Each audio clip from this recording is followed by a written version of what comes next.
I want to talk to you about the internal debate inside the White House over letting Ukraine use US weapons to hit targets inside of Russia. Now, this has been a debate that's been going on for a while, even before the United States gave Ukraine ATACMS, because the fear of giving Ukraine ATACMS was that maybe they could use those ATACMS to fire and hit targets in Russia proper. And while Ukraine has so far abided by US requests now that they've been given ATACMS not to strike into Russia, that hasn't come without setbacks for the Ukrainians. First off, the Ukrainians cannot use ATACMS, one of the most effective long-range weapons in their arsenal, to target the Russian air bases, which their bombing operations are being coordinated from. If you were to look at a map of, my goodness, I wonder if I should bring up like an ATACMS range map. If you look around here in this oblast and these oblasts and all of these territory, there's not only like Russian border guards, but there's also Russian air bases. And these air bases are pretty important. In fact, I would say they're extremely important for the Russian armed forces, because that's where they launch their bombing raids. That's where they fill planes full of supplies and ship them into occupied Ukraine. And so if the Ukrainians can hit where they're storing the planes and they can disable the air bases and make them not usable or extremely risky to use, then either A, they destroy a bunch of Russian planes so they have less in their arsenal, or B, which they can do both at the same time, the Russians are going to have to scramble and disperse their planes more out of fear that these bases could be struck by ATACMS, meaning that they would have less time engaging in operations bombing Ukraine and more time being afraid of Ukraine bombing their bases, which they're trying to bomb Ukraine from. And not to mention, all of these bases are being used to target Ukraine. So people can call it offensive if they want to, but they're being used for a defensive purpose of disabling the bases that are being used to bomb Ukraine, which has led to the deaths of not only soldiers, but civilians as well. But on the other hand, it's not just this that they want to hit. They also want to hit troop gatherings. In Luhansk, while I was in the Donetsk region filming both medical work and for my drone documentary, a base in the Luhansk region for the Russians' training operations was hit by an ATACMS. And we don't know the exact amount of soldiers that died, because the Russians certainly aren't going to say it, but visually confirmed they had 116 losses. So those are the losses we saw. There could have been more losses that we didn't see, but those are the losses that we saw. Now, that they were able to do that because all these troops gathered together to train. But sometimes troops gather together not to train, but to do offensives.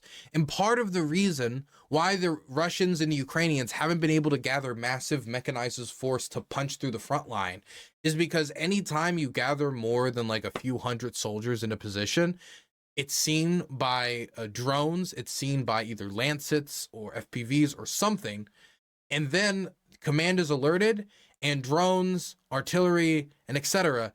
are pre-positioned to be ready for the attack, or then they strike it as they're gathering up with some sort of long-range munition. For the Russians, that could mean a Kinzhal or some sort of imported North Korean weapon, or for the Ukrainians, potentially, that could mean the ATACMS. Now, that's what it means inside of Ukrainian territory. But let's say that somebody wanted to gather for an offensive, not on this transparent battlefield where it's a green light to use any weapon to strike advancing troops, but say in the Kharkiv Oblast. And that's what the Russians did. They gathered their troops in the Kharkiv Oblast and then engaged in an offensive across the border. And the Ukrainians knew they were gathering, but because of restrictions placed by the United States on Ukraine on how they can use their weapons, they were unable to use the ATACMS in the same way that Russia uses North Korean missiles, in the same way that Russia uses its own missiles like the Kinzhals, and even Ukrainian missiles that were handed over to them in accordance with the Budapest Memorandum signed in the 90s. The Ukrainians cannot do that back to them. They cannot use the ATACMS back. And so opportunities where the Russian army was gathering like 100 troops here, 200 troops there, that could have been hit with ATACMS, either blunting the offensive or causing them large manpower losses early on in the offensive, so getting it off to a bad stop, let's say a bad start, taking out a lot of the momentum from the offensive, that couldn't be done. And so the Russians strolled over the border, and a combination of factors, including a lack of frontline defenses like bunkers and other stuff on the front line, led to them taking a bunch of frontline villages, and now they're pushing into Vovchansk, which this is Vovchansk, but it's in Ukraine right now. Now, the line has stabilized since then largely, but the Battle of Vovchansk continues, and the Russians control about 40%, maybe a little bit above 40% as of recording this video. So could this have been stunted more? Could they have captured maybe a few less villages, or gotten not as far as Vovchansk, or had to dedicate even more reserves than they've already dedicated due to high losses? Maybe. I doubt the ATACMS strikes in and of itself would have been enough to stop the Russians from crossing the border, but I do think it would have delivered a higher casualty count and blunted the attack, or at least possibly blunted the attack.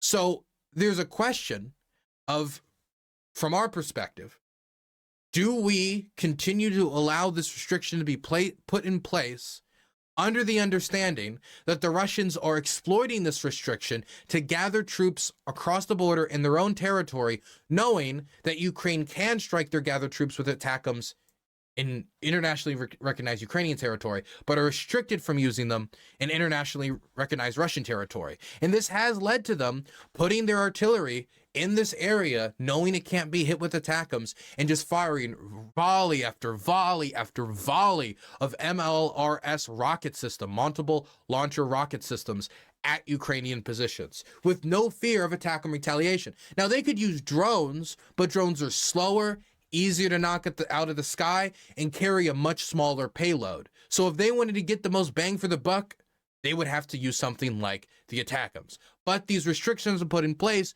due to fear of U.S. escalation over the issue. The idea being that if American weapons were used to strike targets in Russia, Russia could then possibly respond to that by escalating conflict with Europe.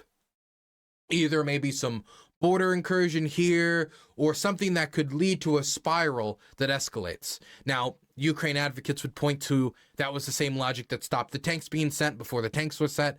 That was the same logic that stopped the ATACMS before the ATACMS were sent. That was the same logic that delayed the F-16s before the F-16s were sent. That was the logic that sabotaged the MiG-29 exchange program with Poland.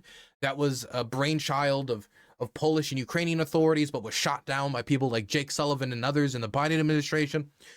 This fear of escalation has been prodded and poked at, and the Ukrainians slowly, through incrementally crawling forward, has seen these different red lines crumble to the ground. And so most people on the ground here in Ukraine are of the belief that if this red line is probed too, it will also crumble to the ground. And as the Russians are seemingly gathering troops in the Sumy Oblast, which could mean possibly a new offensive over the border to further stretch Ukrainian territory, to further stretch their military and thin out their lines to make breakthroughs more likely, the question of allowing these troops to target allowing these weapons to target these gathering troops is coming up again. And not only is it coming up again amongst the pro-Ukraine crowd, not only is it coming up again amongst pro-Ukrainian politicians and Ukrainians, but it's also coming up again amongst the Biden administration. And it's being seriously debated within the Biden administration now that Ukraine has ATACMS, and now that Russia has clearly indicated that they still want to create new fronts by exploiting that geopolitical divide that we've created with our weapons in order to protect their troops and protect their offensives before they've even begun. Now, the White House is shifting on this, but specifically, let me give you a name. Secretary of State Anthony Blinken is shifting on this after traveling to Kiev and talking to Ukrainian officials about the problems that they ran into as the Russian troops gathered on the Kharkiv border, and they couldn't use American-provided ATACMS that had arrived just in time to be able to use them if they wanted to. Since the first American shipments of sophisticated weapons to Ukraine, President Biden has never wavered on one prohibition. President Volodymyr Zelensky had to agree to never fire them into Russian territory, insisting that that would violate Mr. Biden's mandate to quote-unquote avoid World War III. But the consensus around that policy is fraying. Propelled by the State Department, there is now a vigorous debate inside the administration over relaxing the ban to allow the Ukrainians to hit missile and artillery launch sites just over the border in Russia, targets that Mr. Zelensky says have enabled Moscow's recent territorial gains. The proposal, pressed by Secretary of State Antony Blinken after a sobering visit to Kiev last week, is still in the formulative stages. If they're gathering troops in the Sumy area right now, it needs to not be in the formulative stages. They need to speed this up yesterday if they mean to get a new policy in place in time to prevent the Russians from gathering troops to engage in one of these offensives or to blunt them if they were to do so. And it is not clear how many of his colleagues among Mr. Biden's inner circle have signed on.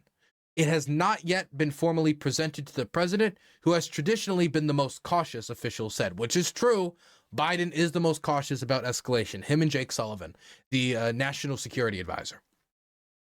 The State Department spokesperson, Matthew A. Miller, declined to comment on the internal deliberations over Ukraine policy, including Mr. Blinken's report after he was returned from Kiev. But officials involved in the deliberations said Mr. Blinken's position had changed because the Russians had opened a new front in the war, with devastating results. Moscow forces have placed weapons right across the border from northeastern Ukraine and aimed them at Kharkiv, knowing the Ukrainians would only be able to use non-American drones and other weaponry to target them in response, especially if it's true, the rumor that the United States is also pressuring the Ukrainians not to use any Western weapons against those troops. In an interview with the New York Times this week, Mr. Zelensky said the inability to fire American missiles and other weaponry at military targets in Russia gave Moscow, and I quote, a huge advantage. For months, Mr. Zelensky had been mounting attacks on Russian ships, oil facilities, and electricity plants, but he had been doing so largely with Ukrainian-made drones, which don't pack the power and speed of American weapons. And increasingly, the Russians are shooting down Ukrainian drones and missiles or sending them astray thanks to improved electronic warfare techniques. Basically, they jam the communication between the person piloting the drone and the drone, leading the drone to either land or just crash. In this case, considering the drones they're using means crash. Now the pressure is mounting on the United States to help Ukraine target Russian military sites, even if Washington wants to maintain its ban on attacking oil refineries and other Russian infrastructure with American-provided arms. Britain, usually in lockstep with Washington on war strategy, has quietly lifted its own restrictions so that its Storm Shadow cruise missile can be used to target Russia more broadly. The British Foreign Secretary, David Cameron, a former prime minister, said during a visit to Kiev ahead of Mr. Blinken's visit to Ukraine that Ukraine absolutely has the right to strike back at Russia. I do also want to say that when it comes to prodding the red line policy historically, the British have been at the front lines of that. Whether it had to do with the Western tanks that were sent over, whether it has to do with the long-range missiles and it came to Storm Shadow, whether it had to do with a whole host of policies, whether it has to do with statements about striking inside of Russian territory, as we're seeing here. There seems to be a pattern of the UK does it first to break the standard, to make the tradition malleable, and then the rest of the West follows shortly after. The United States is now considering training Ukrainian troops inside the country rather than sending them to a training ground in Germany that would require putting American military personnel in Ukraine, something else that Mr. Biden has prohibited until now. This would allow, I know the Ukrainian government has said specifically that they want to train 150,000 Ukrainian soldiers near the front line, which would make it so the transportation time would be taken out, and it means they could also quickly be deployed to the front line, considering that the Ukrainians right now are dealing with a real manpower shortage. And I would also throw out there that they would probably also be training in an environment and terrain that's somewhat similar to the actual environment and terrain that they're fighting at, which has been a real complaint of Ukrainian soldiers who have trained in Western facilities circa 2022 and early 2023 for the counteroffensive. It raises the question of how the United States would respond if trainers who would be likely be based near the western city of Lviv came under attack. The Russians have periodically targeted Lviv, though it is a distant threat from the main areas of combat. Another hint of shame came in recent days. Secretary of Defense Lloyd Austin III, in repeating the usual administration position, Our expectation is that they continue to use the weapons that we provided on targets inside Ukraine, seem to suggest that there may be exceptions made for Russian aircraft operating in the safety of Russian territory, just over the border, enabling pilots to release glide bombs in eastern Ukraine. The aerial dynamics a little bit different, Mr. Austin allowed, but he struggled to articulate the new standard. And so, but again, don't want to speculate on any one of or any type of engagement here at the podium. When a reporter followed up by asking whether such aerial operations by the Russians were off limits or not off limits, Mr. Austin simply did not respond. Now, this is one example of that debate happening, but another example would be Anthony Blinken saying in a recent press conference that the United States recommends that they don't use ATACMS on targets in Russia, but ultimately it is the Ukrainians who determine what targets to strike. And then the following few days, as people, including me, were saying, well, that kind of sounds like a little film filter, like a thin barrier that has been created to remove us from responsibility if the Ukrainians were to use ATACMS. It feels like a shift saying it's ultimately up to them, not up to the Americans giving them the ATACMS. But then there was a clarification a few days later, and they said never mind, which again was also particularly humiliating for the State Department. Hey Dylan, your hair is fantastic. Why, thank you.